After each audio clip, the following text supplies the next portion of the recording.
Bismillahirrahmanirrahim. Assalamualaikum warahmatullahi wabarakatuh. Perkenalkan, saya Yusuf Kurniawan, CGP Angkatan 2 Kabupaten Banyumas. Salam bahagia, salam sejahtera untuk kita semua. Pada kesempatan kali ini saya akan menyampaikan tentang demonstrasi kontekstual untuk pengambilan keputusan sebagai pemimpin pembelajaran. Yang pertama, saya akan menyampaikan tentang bagaimana upaya saya dalam mentransfer dan menerapkan pengetahuan yang saya dapatkan di program guru penggerak di lingkungan sekolah. Semua materi yang telah saya dapatkan akan saya implementasikan dan saya transfer, saya terapkan di lingkungan tempat saya mengajar melalui berbagai cara. Salah satunya melalui diseminasi masing-masing materi. Kemudian langkah-langkah awal untuk memulai melakukan pengambilan keputusan sebagai pemimpin pembelajaran, yaitu diantaranya yang pertama tentunya melihat paradigma dilema etika dari permasalahan yang ada.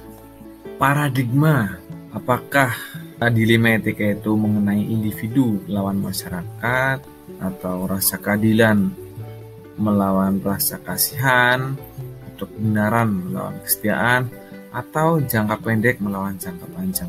Kemudian saya juga memperhatikan prinsip pengambilan keputusan yang akan diambil.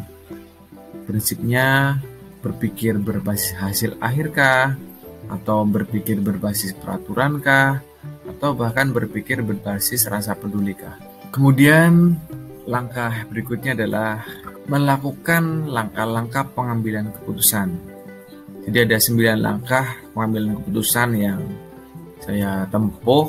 Di antaranya yang pertama, saya coba mengenali bahwa ada nilai-nilai yang saling bertentangan dalam situasi permasalahan tersebut. Kemudian yang kedua, langkah kedua adalah menentukan siapa saja yang terlibat dalam situasi tersebut. Selanjutnya, langkah ketiga adalah mengumpulkan fakta-fakta yang relevan dengan situasi tersebut.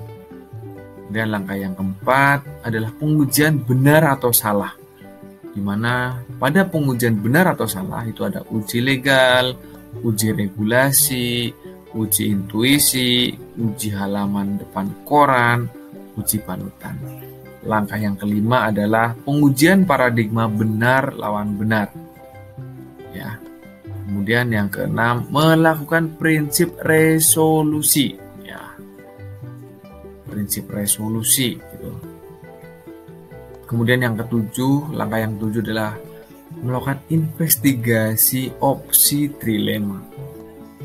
Jadi di situ menjadi penting karena ada opsi pilihan yang efektif namun tidak terduga sebelumnya. Opsi alternatif yang ternyata itu menjadi tepat bila dipilih. Ya. Langkah yang kedelapan adalah membuat keputusan. Keputusan itu bisa jadi adalah berdasarkan paradigma, prinsip, atau bahkan tidak dua-duanya. Keputusan itu diambil dari opsi trilema. Bisa jadi seperti itu. Kemudian langkah ke-9 adalah melihat kembali keputusan tersebut dan merefleksikannya. Apakah keputusan itu sudah tepat? Kemudian mulai kapan saya akan mengimplementasikan pengambilan keputusan sebagai pemimpin pembelajaran?